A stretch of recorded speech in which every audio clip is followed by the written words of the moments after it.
Hello friends, कैसे हैं आप सब लोग। सो एक बार आपका बहुत बहुत स्वागत हमारे चैनल धनुष एंट्री में। मैं हूं जितेंद्र कुमार मिश्रा। तो आज हम आपको बताने वाले हैं कि प्रॉफिट प्रोविडेंट कॉर्पोरेशन का जो प्रीवियस वीडियो मैंने बनाया है उसके बारे में वापस से एक बार आते हैं इस पे कि कैसे आपको एलोकेट करना है। ठीक है, आपको आज सिखाने वाला हूं कि एलोकेशन कैसे करते हैं एक्सपेंसेस को डिफरेंट पार्ट्स में। ठीक है, और प्लस आपको एक बहुत अच्छी चीज सिखाएंगे दोस्त, जो बहुत इंपॉर्टेंट चीज होती है, जिसको हम कहते हैं time ratio and sales ratio निकालना। ठीक है, तो चलिए ज्यादा आपका वक्त नहीं लेंगे और फटाफट वीडियो स्टार्ट करते हैं। देखिए कैसा आता है। देखिए ये हमने आपको पूरा ड्रॉ करके रखा दोस्त। Time basis of the allocation लिख रखा है, जिसमें टाइम बेसिस होता है, सेल्स बेसिस होता है, pre incorporation and post incorporation. कुछ ऐसे एक्सपेंसेस हैं जो डायरेक्टली खाली हमको पोस्ट इनकॉर्पोरेशन पीरियड में ट्रांसफर करने होते हैं। ठीक है, जैसे मान लीजिए डायरेक्टर फीस। अब आप कहोगे यार इतने सारे आइटम को याद रखना, भाई तो स्वाभाविक है कि याद नहीं रख सकते हैं, लेकिन आप खुद सोचिए कि जो चीज कंपनी से रिलेटेड होगा, जो चीज कंपनी से रिलेटेड होगा डायरेक्टली पोस्ट में जाएगा। याद रखिए, जो चीज कंपनी से रिलेटेड होगा डायरेक्टली पोस्ट में जाएगा। मेरा प्रीवियस वीडियो भी देखना, क्योंकि उसके अंदर मैंने डायरेक्टली लिखा हुआ है कि कैसे कैसे आप डिसाइड करोगे कि आपको कौन सा चीज किस रेशियो पे डिवाइड करना है। यहां तो मैंने डायरेक्टली नाम भी लिख के दे दिया है, तो यहां से भी आप ये जान सकते हो कि कौन सा ऐसा आइटम है जो डायरेक्टली कंपनी में जाएगा। राइट, तो जो चीज कंपनी से रिलेटेड है वो पोस्ट में जाएगा। यानी सिंपली देखिए, डायरेक्टर कहां बैठता है, डायरेक्टर को कंपनी जरूरत पड़ती है भाई, तो उसका फीस जो होगा पोस्ट पेड करेगा, यानी कंपनी पे करेगी। डायरेक्टर ट्रेवल का है, जब डायरेक्टर ही कंपनी में है तो उसका ट्रेवलिंग खर्चा कौन भरेगा, कंपनी भरेगी। राइट, फिर प्राइमरी एक्सपेंसेस, ये क्या कंपनी फॉर्मेशन एक्सपेंस जैसा होता है, यानी primary expense of the share issue का रहता है, तो ये भी कहा जाएगा आपको शेयर किससे रिलेटेड है, कंपनी से, तो कंपनी का एक्सपेंस पोस्ट में, यानी ये डायरेक्ट आपको पोस्ट में जाएगा। यहां पे फिर क्या कंपनी फॉर्मेशन एक्सपेंसेस है। देन अंडरराइटिंग कमीशन, अंडरराइटर को जो कमीशन दिया था किसको दिया था, जो हमारा शेयर्स को बेच के देता है, तो शेयर इश्यू कौन करता है, कंपनी करती है, तो अंडरराइटर का कमीशन कौन भरेगा, कंपनी भरेगी। इनकम टैक्स होता है, इनकम टैक्स मोस्टली कंपनी के लिए लागू होता है, कभी कभी होता है पार्टनरशिप फॉर्म का भी दिया जाता है, तो उसको हम लोग को रेशियो में डिवाइड करना पड़ता है। ठीक है, देन हमारा discount ratio of share, discount ratio of bond, discount ratio of debenture, share transfer fees, ऐसे ही बहुत सारी चीजें। जब आपको लगे भाई ये इसको किस रेशियो डिवाइड करेंगे, तो दोस्त आप वहां पे खाली ये चीज जरूर सोचना कि क्या वो पार्टनरशिप फॉर्म में या फॉर्म में यूज होता है या कंपनी में यूज होता है। अगर जो चीज सिर्फ और सिर्फ कंपनी से रिलेटेड होगा उसको डायरेक्टली हम लोग क्या करेंगे, कंपनी में ट्रांसफर यानी पोस्ट में डाल देंगे, और जो चीज खाली फॉर्म से रिलेटेड होगा उसको हम लोग कहां डाल देंगे, पार्टनरशिप फॉर्म यानी प्री पीरियड में डाल देंगे। जैसे देखिए प्री पीरियड में डायरेक्टली जाने वाला चीज बस ये तीन ही चीज, चार चीजें दोस्त। पार्टनर्स की सैलरी हुई तो, वेंडर का सैलरी हुआ तो, अब वेंडर कौन, मतलब जो सेलर है, जैसे पार्टनरशिप फर्म को सेल करने वाले कौन, पार्टनर है, तो जो पार्टनर की सैलरी होगी, ठीक है, तो उसको हम लोग बोलते हैं vendor salary. Then interest on capital, मतलब जो फर्म के पार्टनर उन्होंने जो पैसा डाला है, ठीक है, जो कैपिटल डाला उसका जो उनको ब्याज मिलेगा उसको हम लोग बोलते हैं इंटरेस्ट ऑन कैपिटल। तो वो भी कहां जाएगा, हमारा प्री इनकॉर्पोरेशन पीरियड में जाएगा। ठीक है, चलिए दूसरी जो सबसे बड़ी बात दोस्त यहाँ पे देखने वाली बात होगी कि सेल्स बेसिस कौन सा जाएगा। अब यहाँ पे फिर से आपको यही सोचना है दोस्त, जो भी चीज सेल्स को एक्सेलरेट करने के लिए यूज होता है या ऐसा खर्चा जो सेल्स को बढ़ाने के लिए यूज होता होगा, उसको क्या करें हम लोग, सेल्स रेशियो में डिवाइड करेंगे। ठीक है, जिस खर्चे से सेल्स बढ़ जाए, ठीक है, वो सेल्स रेशियो डिवाइड होगा। जैसे हम एडवर्टाइजिंग क्यों करते हैं, क्योंकि हम प्रमोशन क्यों करते हैं, क्योंकि हमको कंपनी के प्रोडक्ट को दिखाना था, क्योंकि भाई कस्टमर अगर प्रोडक्ट को जानेगा तो ही तो खरीदेगा, सीधी सी बात है। तो उसको जानने के लिए हमको ऐड करना पड़ेगा। जब प्रोडक्ट को जानेगा और तभी वो देख लेगा और तभी हमारा सेल्स बढ़ेगा। इसका मतलब है जो कंपनी प्रमोशनल एक्सपेंसेस होते हैं, प्रमोशनल एक्सपेंस याद रखिए, फॉर्मेशन नहीं बोल रहे हैं दोस्त, ठीक है, जो प्रमोशनल एक्सपेंस होते हैं, प्रोडक्ट प्रमोशनल एक्सपेंसेस होता है, या जो हमारा गुड्स का प्रमोशन होता है, तो जो भी प्रमोशनल खर्चा होगा वो चीज यहाँ पे सेल्स रेशियो में जाएगा। यानी हम जो एडवर्टाइजिंग करते हैं वो भी सेल्स में हो गया। ठीक है, अब हम लोग डिस्काउंट देते हैं, तो डिस्काउंट हम कब देते हैं, जब हमको सेल्स इंक्रीज करना होता है। मान लीजिए अगर कोई बंदा आपकी दुकान पे आए या आपके बिजनेस में आ रहा है और कह रहा है भाई हमें ये प्रोडक्ट चाहिए, आपने कह दिया यार ये तो 100 रुपए का एक है, वो बोलता भाई हमें तो एक नहीं चाहिए, हमें चाहिए 500 यूनिट चाहिए, तो आप क्या कहोगे, ठीक है भाई चलो 5% कम कर देते हैं। So why you are given the discount, because he is going to buy the more quantity. So when the customer is buying the more quantity, that means you are going to sell huge quantity, so you have to give the discount. So why you are allowed the discount, because you want to increase the sales. Clear, तो जब भी आपको sales को बढ़ाने के लिए जो भी खर्चा किया जाएगा दोस्त, उसको हम लोग सेल्स रेशियो में। अब देखिए कैरियर आउटवर्ड है दोस्त, सेल्समैन की कमीशन है। अब भाई हम सेल्समैन क्यों रखते हैं, क्योंकि वही बंदा है जो हमारे प्रोडक्ट को मार्केट में इंट्रोड्यूस करता है। और जब तक मार्केट में इंट्रोड्यूस नहीं होगा प्रोडक्ट दोस्तों, प्रोडक्ट कोई खरीदेगा नहीं। तो इसका मतलब है अब उसको हम कमीशन देते हैं, क्योंकि सेल्समैन को जब लालच दोगे दोस्त तो वो भी क्या करेगा, आपके सेल्स को और आगे बढ़ाने के लिए कोशिश करेगा। उसमें हम बोलते हैं सेल्समैन को कमीशन देना होता है, ठीक है। देन ब्रोकरेज हमको पे करना होता है। पैकिंग चार्ज, देखिए पैकिंग का खर्चा, why we are doing that on the sales basis, because दोस्त जो पैकिंग खर्चा होता है हमारा, ठीक है, यानी अगर हम प्रोडक्ट को पैक करते हैं, ठीक है, अब जब हम प्रोडक्ट को अच्छे से पैकिंग करेंगे दोस्त तो अट्रैक्टिव होगा। अब प्रोडक्ट को अट्रैक्टिव किस लिए बनाया, क्योंकि हमको उसको सेल करना है, राइट। तभी अब प्रोडक्ट कोई नहीं देखता कि क्या है, लोग देखते हैं कैसा अट्रैक्टिव प्रोडक्ट है। अगर वो अट्रैक्टिव चीज है तो बहुत अच्छी है, और बहुत अच्छी है तो उसको सब लोग खरीदेंगे, तो हम सेल करने के लिए उसको यूज करते हैं, राइट। फ्री सैंपल, भाई हम फ्री सैंपल क्यों देते हैं, क्योंकि हमको सेल्स बनाना होता है। भाई जब तक कोई आदमी, जैसे कि आप ही जाते हो कहीं मिठाई की दुकान पे जाते हो, कुछ भी लेने जाते हो तो आप कहते हो भाई जरा टेस्ट कराइए, तो फ्री में देता, भाई टेस्ट करो, लेना है लो मत लो चलेगा, बट टेस्ट तो करके देखो। क्योंकि जब तक आप उसको देखोगे नहीं टेस्ट करके, तब तक आपको कैसे मालूम पड़ेगी कि आपकी क्वालिटी के लिए है या आपके लायक प्रोडक्ट है, या आपको उसका टेस्ट अच्छा लगता है नहीं लगता है। और जब आपको टेस्ट अच्छा लगेगा तब उसको बाई करोगे। तो 100% वो किस लिए आपको टेस्ट करा, because they want to sell it, clear. Then after sale service, yes it's a very important दोस्त। ये तो अगर मैं कहूं कि जो मैनेजमेंट सब्जेक्ट पढ़ते हैं उसके अंदर काफी बार आता है sales after sales and service, यानी सेल करने के बाद आप सर्विस। अगर आप कहते हो, कोई कहता है भाई आपका प्रोडक्ट यूनिक कैसे है, आप कैसे कह सकते हो हमें आपकी सर्विस लेनी चाहिए, आप क्या कहोगे, भाई दूसरी कंपनी होती है सेल करने के बाद में आपको सर्विस लेती है, लेकिन हमारी कंपनी है हम आपको सेल कर देते हैं लेकिन हम उसकी सर्विस भी देते रहते हैं आपको, ठीक है। तो आफ्टर सेल सर्विस उसको बोलते हैं, यानी सेल के बाद सर्विस प्रोवाइड करना। ऐसा पहले तो सब लोग देते हैं, लेकिन बाद में जो देते हैं that is called sales after service, after sales service, clear. So all this will go into the time ratio, sales ratio. Next is my time ratio. Time ratio दोस्त वह चीज होता है जो फिक्स रहता है, ठीक है, जिसमें कोई भी वेरिएबिलिटी नहीं आती है, जो परमानेंट रहता है उसको हम लोग क्या बोलते हैं, टाइम रेशियो होते हैं। फॉर एग्जाम्पल सैलरी हो गया, आपको रेंट हो गया। देखो सैलरी हो गया तो सैलरी हमारे एम्प्लॉय जो होता है दोस्त वो परमानेंट रहते हैं। अगर मेरा जो पार्टनरशिप फर्म है या जो मेरा सोल ट्रेडिंग फर्म है, मैं जैसे ही अपने फर्म को कंपनी में कन्वर्ट कर लूंगा दोस्त, तो ऐसा नहीं कि मैं अपने जो जूनियर एम्प्लॉय को निकाल दूंगा, उनको कंटिन्यू रखूंगा, बल्कि उनको मैं कह दूंगा भाई जब तक आप हमारे फर्म में थे तब तक आपको फर्म सैलरी देगा, अब आपको कंपनी के क्राइटेरिया से सैलरी मिलेगी। तो उसको इस हम क्या करते हैं, टाइम रेशियो पर डिवाइड करते हैं। सेम कंडीशन होता है, रेंट है, इंश्योरेंस है, इंटरेस्ट पेड किया, मतलब अगर बैंक से लोन लिया तो इंटरेस्ट पेड किया गया है, रिपेयर्स है, एस्टेब्लिशमेंट एक्सपेंसेस है, डेप्रिसिएशन, ऑडिट फीस, बहुत सारे एक्सपेंसेस ऐसे अनलिमिटेड है दोस्त। और याद रखो कोई भी अगर प्रॉब्लम पूछा है तो दोस्त ऐसा नहीं कि बहुत सारे एक्सपेंस आ जाएंगे, आपको समझो 2-4 यहां से आएंगे, एक आध यहां से हो गया, 5-6 यहां से हो गया और 4-5-6 यहां से जाएंगे, यानी कुल मिला के 12 से 15 आइटम आपको दिए जाते हैं। तो इस वे से आपको क्या करता है, एलोकेट करना पड़ता है, ठीक है। एक बार चलिए आप फिर से उसको इतना पार्ट रिवाइज करते हैं, आप बहुत अच्छे समझ लें क्योंकि यही बहुत इंपॉर्टेंट है। How you are going to allocate, how you are going to allocate means on what basis you are going to decide the divide the expenses between the pre and post. So the first is what, post incorporation वो चीज जाती है दोस्त जो directly company से related होती है, ठीक है, वो डायरेक्टली पोस्ट में जाएगी। प्री इनकॉर्पोरेशन डायरेक्टली वो चीज आता है जो फर्म से रिलेटेड होता है, या यू कह लीजिए जो सोल ट्रेडर से रिलेटेड होता है, या जो पार्टनरशिप फर्म से रिलेटेड होता है, वो यहाँ पे जाएगा आपको प्री इनकॉर्पोरेशन में।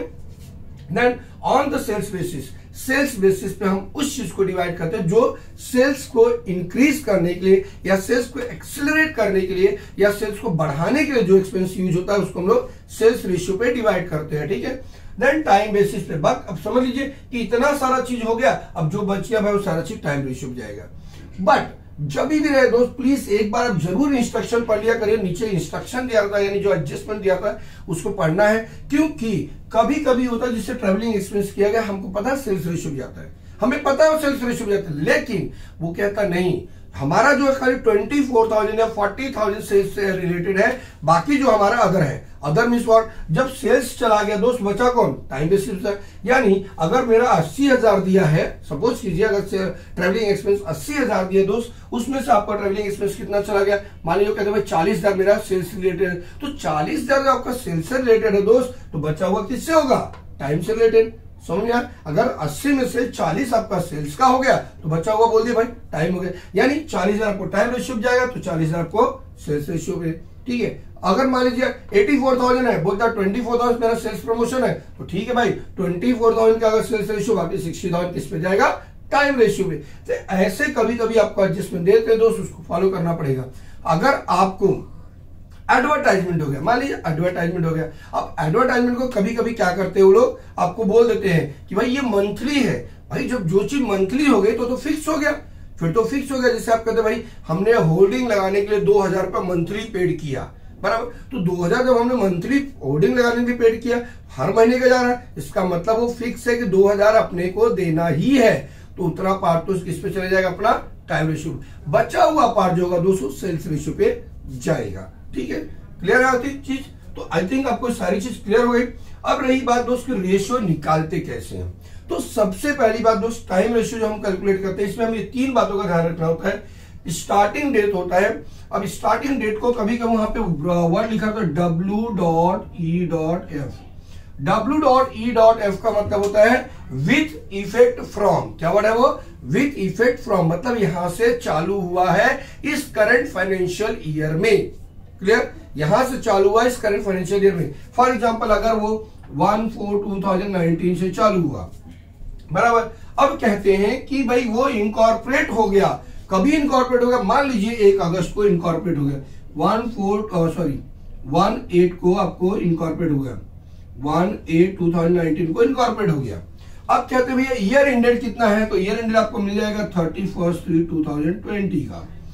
अब देखिए सिंपली आपको क्या है, बस आप खाली लिख ले अप्रैल से लिख लेंगे पूरा मंथ, अप्रैल, मई, जून, जुलाई, अगस्त, सितंबर, अक्टूबर, नवंबर, दिसंबर, जैन, फेब और मार्च। अब सीधा सीधा क्या करोगे दोस्त, अप्रैल से लेकर के जुलाई तक तो आपका फ्री हो गया। 1 अगस्त को क्या हो गया, इनकॉर्पोरेट हुआ। ध्यान दीजिए 1 अगस्त को इनकॉर्पोरेट हुआ, यानी 1 अगस्त से यहां से लेके पूरा क्या हो गया, कंपनी का हो गया। बिफोर टू दैट क्या था, वो पार्टनरशिप फर्म था, और 1 अगस्त से क्या बन गया, वो कंपनी बन गया। यानी 1 2 3 4 महीना जो हो गया आपको फ्री में चला गया। बाकी 1 2 3 4 5 6 7 8 महीना आपको दोस्त क्या होगा, वो पोस्ट में। तो रेशियो कितना, 4 1 जा 4, 4 2 जा 8, यानी 1:2 का रेशियो हो जाएगा।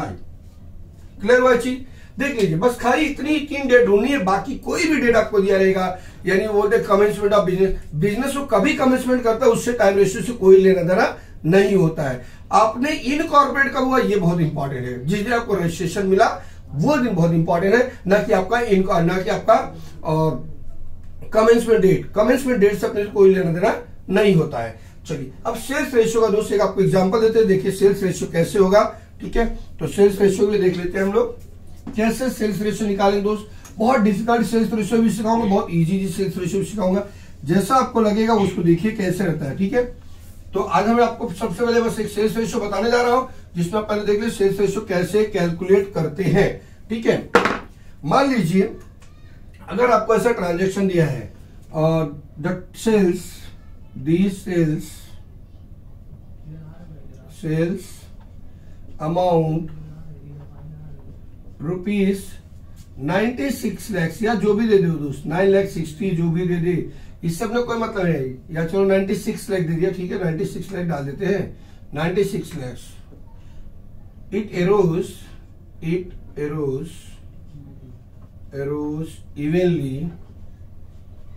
evenly up to the date of incorporation and thereafter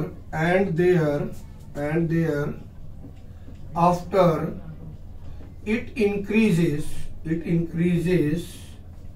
2/3, ठीक है। thereafter it increases 2/3 for rest of month, ठीक है। अब मान लीजिए इसके अंदर अगर हम कहते हैं भाई कि अगर हम यही डेट भी लेते हैं, या चलिए अगर मैं कहता हूं कि with effect from business commission, starting date आपको दे देता हूं, ठीक है। स्टार्टिंग का भी हुआ इसका, मान लीजिए 1/4/2019 से हुआ। इनकॉर्पोरेशन डेट मैं आपको दे दे रहा हूं, इनकॉर्पोरेशन डेट कितना आपको मैं यहां लिख रहा हूं, 19 समझो 2019 से हुआ दोस्त, ठीक है। 1 टाइम से, चलिए 1 टाइम से दे रहे हैं, इनकॉर्पोरेशन हुआ है। अब इसका हम लिख देते हैं कि ईयर एंडेड, ठीक है। ईयर एंडेड मेरा दोस्त 31/3/2020, अगर मैंने इसको डाल दिया, राइट। अब कुछ नहीं करना भाई, पहले आप लिख लो, देखो ये 96 लाख से कोई लेना देना नहीं है, हमें खाली जो वर्ड दिया उससे बहुत इंपॉर्टेंट चीज है। देखिए कैसे, पहले आप अप्रैल से लिख लीजिए, अप्रैल, मई, जून, जुलाई, अगस्त, सितंबर, अक्टूबर, नवंबर, दिसंबर, जन, फेब और मार्च, ठीक है। ये हमने पूरा ड्रॉ कर लिया। अब हमें पता है दोस्त कि यहां से लेकर के ये सितंबर तक मेरा प्री पीरियड है और इसके बाद से क्या है, मेरा ये पोस्ट पीरियड है, ठीक है। क्योंकि देखिए हमारा इनकॉर्पोरेशन कब हुआ, 1 अक्टूबर, तो 1 2 3 4 5 6 महीने यहां चला गया, बाकी चीज क्या हो गया हमारा 6 महीने इधर आ गया। तो टाइम रेशियो चेक करें दोस्त कितना हो गया, 6 महीने इधर प्री में, 6 महीना पोस्ट में, यानी टाइम रेशियो तो सिंपली सी बात हो जाएगी दोस्त कि टाइम रेशियो 1:1 हो जाएगा। यहां तक तो आपको क्लियरली समझ आएगी, टाइम रेशियो बहुत इजी है, क्योंकि यही 3 डेट देखना है, बाकी डेट से अपने को मतलब नहीं है। जिस दिन इनकॉर्पोरेशन का डेट मिले उसको, उस दिन से लेकर के at the end of the year क्या होगा आपको, पोस्ट पीरियड होगा, और before to the incorporation date क्या होगा आपको, प्री पीरियड काउंट होता है। अब देखिए क्या बोलते हैं, the sales amount 96 lakh, whatever it is, forget about that, उसकी जरूरत नहीं है। क्यों, क्योंकि आपको यहाँ सेल्स के बारे में पूरा डिटेल नहीं दिया है, खाली क्या बोला है, इट एरोज इवनली। दोस्त ये वर्ड बहुत इंपॉर्टेंट है, इट एरोज इवनली, इसका मतलब होता है एक जैसा, क्या होता है, एक जैसा, up to the date of incorporation, जिस दिन इनकॉर्पोरेशन हुआ वहां तक एक जैसा, ठीक है। यानी एक एक एक एक एक एक, अगर हमने इतना अज्यूम कर लिया भाई एक एक सब में था, ठीक है, वहां तक एक एक था, उसके बाद बोलता है देयर आफ्टर इट इंक्रीज 2/3 बनना मतलब दोस्त 1/2/3 हो जाएगा। कितना होगा, 1 + 2/3, ऐसा हो जाता है 1/2/3, चाहे 1/2/3 लिखो या 1+ लिखो, बात एक ही होता है, ठीक है। सो 1/2/3, ये भी क्या लिखोगे 1/2/3। देखिए अब कैसे रेशियो होगा, 1 2 3 4 5 6 मंथ आपको क्या हो गया, प्री में आ गया, क्लियर। अब इसका मल्टीप्लाई करना दोस्तों, 3 1 जा 3 + 2 क्या होगा, 3 × 1 क्या होगा, 3 × 1, देखो 3 × 1, फिर इसका +2 होगा, कितना आएगा दोस्त, ये 3 1 जा 3 + 2 5 बाई कितना हो जाएगा ये 3। अब 5/3 कितनी बार है वो लिखना है, 1 2 3 4 5 6 बार है, 6 बार है दोस्त। तो 3 1 जा 3, 3 2 जा 6, 2 5 जा 10, कितना हो गया 10। अब देखिए ये 6 हो गया और ये 10 हो गया, 6 2 3 6, 2 5 10, यानी 2 3 जा 6, 2 5 जा 10, so it will come 3:5। I think ये आपको आंसर मिल जाएगा, राइट। चलिए एक बार आपको और रिपीट कराते हैं दोस्त। देखिए ऐसा अगर इरोज इवनली बोलता है, इरोज इवनली का मतलब होता है दोस्त की एक जैसा, इक्वल। तो कहां तक, up to the date of incorporation, यहां तक इनकॉर्पोरेशन हुआ है, यहां तक इसके डेट तक 1/1 था, एक जैसा 1/1 लिख लो, आप चाहे 2/2 लिख लो, 3/3 लिख लो, दैट डजंट मैटर कि कितना आपने लिखा है, मैंने सिंपल करने के लिए 1/1 लिया, ठीक है। अगर यहाँ 2/2 लिखो तो यहाँ पे 2 + 2/3 हो जाएगा, याद रखिए। अगर आपने यहाँ पे 2 लिया तो यहाँ पे 2 + 2/3 हो जाएगा, अगर आपने यहाँ पे 3 लिया तो यहाँ पे 3 + 2/3 हो जाएगा, ऐसा होगा आंसर, ये ध्यान रखिए। और सिंपल है कि आप 1/1 लो भाई, ज्यादा कॉम्प्लिकेशन क्यों लेके जा रहे हो अपने आपको। अब देखिए करना क्या है, ये 6 महीने काउंट कर लिया, देखिए 3 1 × 1 किया, 3 1 जा 3 + 2 कितना होगा 5, सो 5 बाई क्या है, सबके नीचे 3, तो 5/3 हो गया। 5/3 कितनी बार है दोस्त, 1 1 2 3 4 5 6 बार है, 6 बार है तो इंटू 6 कर दिया, सो 3 1 जा 3, 3 2 जा 6, सो 2 5 जा how much 10, here how much it's 6, so 3 1 जा 3 and 2 3 जा 6, 2 5 जा 10, so it will be the 3:5. This is the typical ratio for the sales ratio. इससे ज्यादा टफ तो जल्दी आता नहीं है, और अगर आएगा तो दोस्त आपको और हम आगे सिखाते रहेंगे। तो आपको कैसा लगा वीडियो दोस्त, अच्छा लगे वीडियो तो प्लीज इसको शेयर कीजिए, लाइक कीजिए, और जितना ज्यादा आपको हो सकता है उसको शेयर करेंगे तो दोस्त सब्सक्रिप्शन बढ़ेगा। तो सब्सक्राइब करने के लिए आप इसको शेयर करते रहिए। अगर आपको अच्छा लगा और हेल्पफुल लगा तो ही इसको सब्सक्राइब कीजिए और तो इसको लाइक कीजिए, ठीक है। देखते रहिए आगे के लिए द नोशन ट्री।